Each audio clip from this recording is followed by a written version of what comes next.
नजर डालेंगे तिजारत की दुनिया पर। पाकिस्तान स्टॉक मार्केट में 1,65,000 पॉइंट्स की हद दोबारा बहाल हो गई।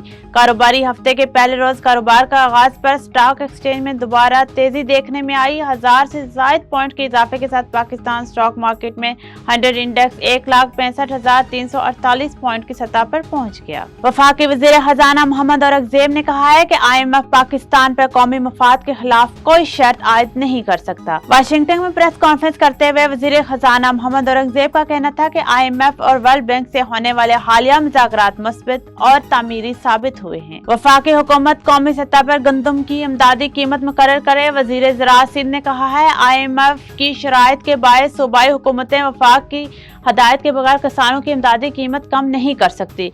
गंदम की इमदादी कीमत मुकर्रर न होने की वजह से किसान शदीद माली दबाव का शिकार है। वफाक कम अज कम गंदम की इमदादी कीमत 4,200 रुपए फी मन मुकर्रर करने का ऐलान करे।